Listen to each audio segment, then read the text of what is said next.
So one of the questions I get a lot about the students that I work with is how can I engage in conversation? They might be an introvert, they might be somebody who just might not have the skills in terms of what it is that they need to do to have a conversation.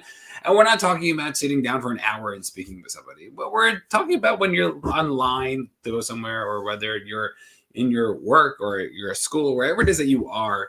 You want to have the ability to just be able to converse and not get so nervous. And so many people get so scared because they just don't know what it is that they need to be doing, how it is that they work on their specific skills.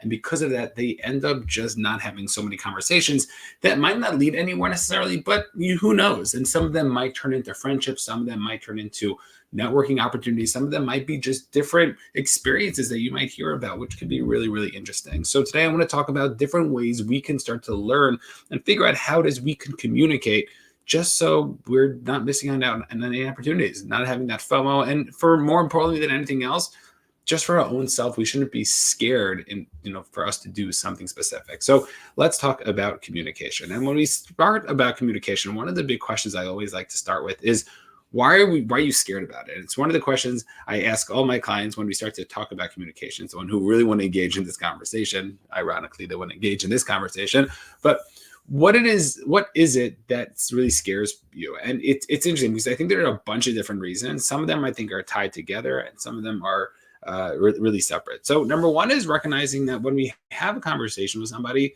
many times we're scared it's just going to be an awkward conversation. There's going to be silence. There's going to just be these pauses that are just very, very uncomfortable.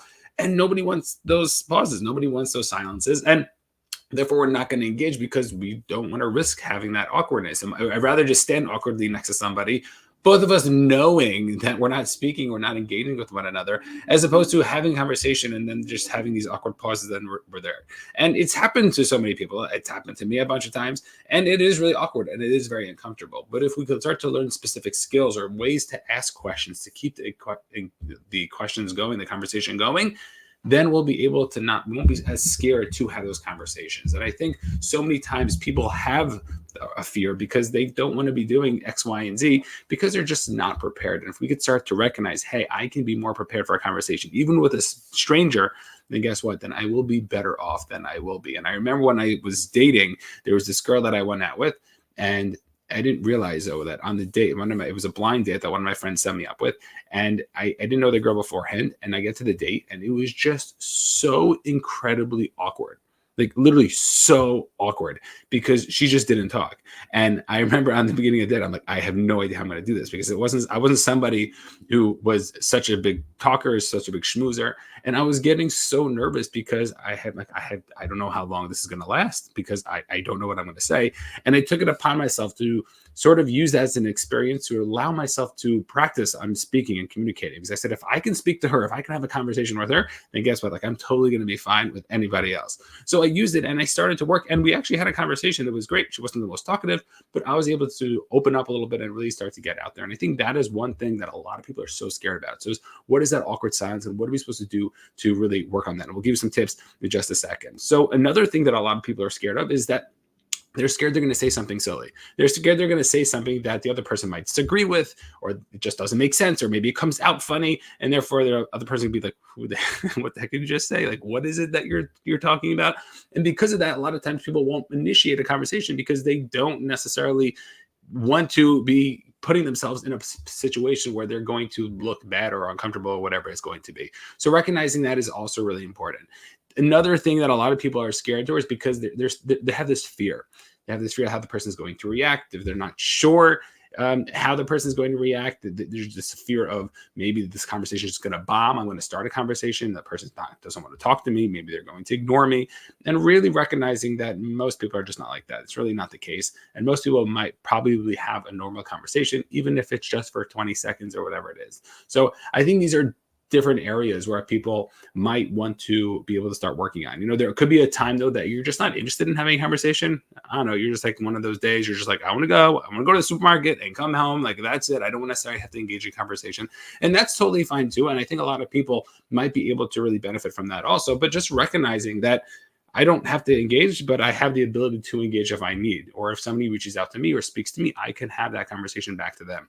And I think that's something that's really important. We're going to talk about the offense and the defense of being able to have a conversation, because when somebody's having a conversation with us, we want to be able to help them be able to engage in the conversation too. And we'll tell you some cool tips about what it is we could do. But I think another area that a lot of people should start to try to figure out is like, what's the difference between an introvert and an extrovert?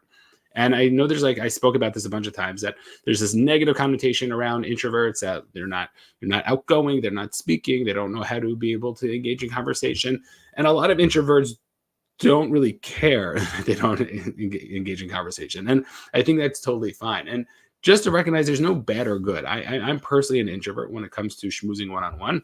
It's not something that comes naturally to me. I heard a great example by Simon Sinek where he talks about how when somebody is an extrovert, they are gaining energy from the conversation, while somebody's an introvert, they're losing energy from a conversation. So if you find yourself speaking to somebody one-on-one and you're just, it's like so exhausting and so tiring, and you're trying to think, how can I get out of here? I don't want to be speaking to this person. So it might just be an idea that you are an introvert, which is totally fine. There's no wrong or right over here. It's just who we are, and recognizing that there might be certain social circles that we're going to be more of an extrovert. In certain social circles, we might be more of an introvert. And I believe that's like totally fine. And there's this like spectrum that we're trying to figure out. So recognizing that, I think, is very important. I also heard from a coach, Rich Litvin, who talks about the idea when somebody's an introvert, there is this idea that they are going to be focusing on being in the front of the room or the back of the room, but they're not going to be in the middle of the room talking to everybody. So they could be on stage, and that's why you hear a lot of these public speakers are introverts, ironically, because they could be in front of the stage and they could talk to everybody. They just don't want anyone talking to them. Or they could be in the back of the room not talking to anybody, and they're totally fine there, but they don't want to be in the middle of the room schmoozing and like working the room and everything like that. So recognizing that could be something that could be really important, just to understand for ourselves who it is that we are, how it is that we work in terms of all the different ideas that we're trying to put forth and put out there.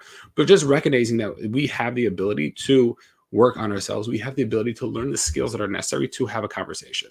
And I think when it comes to conversation, I think there's 3 different parts to a conversation.